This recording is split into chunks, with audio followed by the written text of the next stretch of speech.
Assalamualaikum teman-teman. Dalam video kali ini saya akan menjelaskan materi mengenai mendesain dan merancang pembelajaran tematik integratif kelas tinggi berdasarkan hasil telaah kurikulum. Mendesain dan merancang perencanaan pembelajaran tematik integratif merupakan upaya memberi warna baru dalam penerapan pembelajaran untuk anak usia dasar dengan ciri khas yang ditampilkan yakni pembelajaran kontekstual yang fungsional.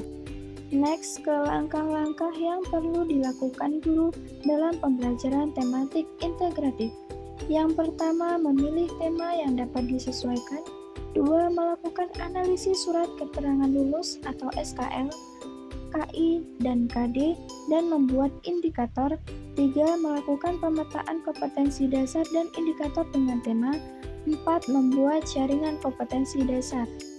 Next, ke langkah-langkah penyusunan perencanaan pembelajaran. Yang pertama, merumuskan tujuan khusus dalam merancang pembelajaran.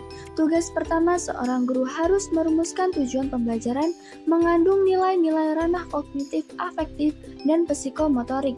Yang kedua, memilih pengalaman belajar bukan hanya sekedar mencatat dan menghafal, akan tetapi proses berpengalaman sehingga siswa didorong secara aktif untuk melakukan kegiatan tertentu, mencari dan menemukan sendiri fakta. Yang ketiga, menentukan kegiatan belajar mengajar yang sesuai pada dasarnya dapat dirancang melalui pendekatan kelompok atau pendekatan individual. Yang keempat, menentukan orang yang terlibat dalam proses pembelajaran. Yang kelima, memilih bahan dan alat. Yang keenam, ketersediaan fasilitas fisik. Yang ketujuh, perencanaan, evaluasi, dan pengembangan. Next, ke langkah-langkah pembelajaran tematik integratif kelas tinggi. Yang pertama, tahap persiapan.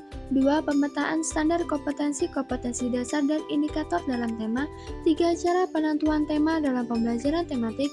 4. Menentukan jaringan tema, tahap penyusunan silabus dan RPP. Adapun tahap penerapan pembelajaran tematik yang pertama, tahapan pembukaan kurang lebih 1 jam pelajaran, yaitu 1 dikali 35 menit.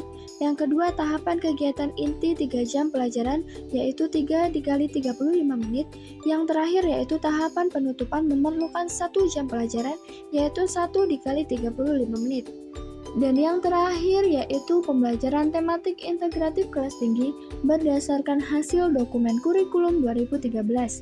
Yang pertama, kelas 4 terdiri dari 6 tema, yang kedua kelas 5 terdiri dari 9 tema, dan yang ketiga kelas 6 terdiri dari 9 tema.